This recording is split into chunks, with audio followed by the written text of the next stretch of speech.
Hello, hello, hello guys. This is your Mommy Doklos TV. Right now, we are on board on the ship Montenegro going to Dumaguete, then Cebu City. So, your mom now is traveling again. It's a seacraft ship. It's a ship cargo transporting my car going to Dumaguete. So this is your mom.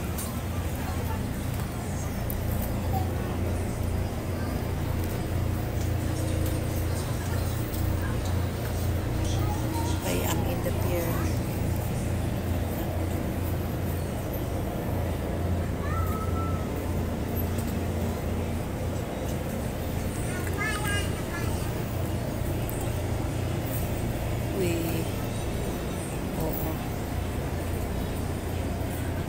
We travel at 4 o'clock in the morning. I get up 3 o'clock in the morning, and then now we are on board on the ship. So this is inside. So your mom now is traveling again, going to Cebu City for my duty tomorrow. Hello, hello my kiddos in Car World. This is your Mommy Doklos TV. Good morning to all my kids, especially my buddy Limino. How are you, my dear? And also my son, Mix Molino, and my new adopted son, Mr. Thank You.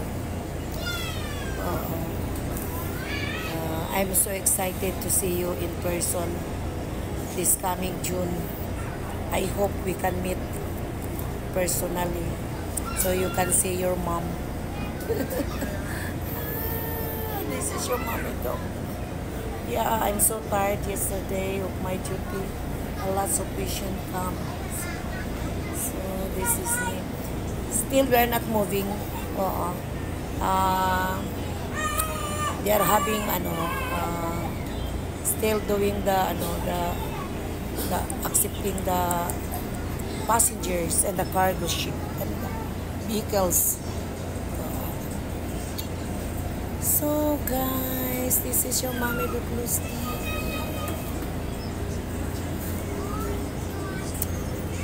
Your mom has no makeup. I'll just put a lipstick.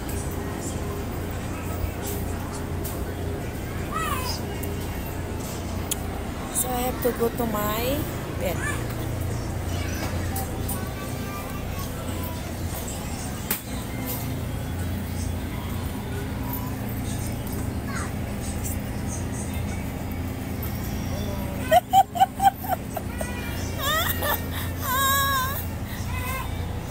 This is how we inside the ship.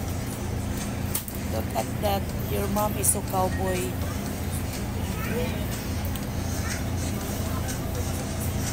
Because we cannot stay in the car, so we have to get up here. Then we have bed. I have my bed. I have my bed. So look at your mommy. I have my bed. So guys, this is your Mommy Doklos TV. Good morning to everyone. On travel again ang mommy niyo. Bye-bye.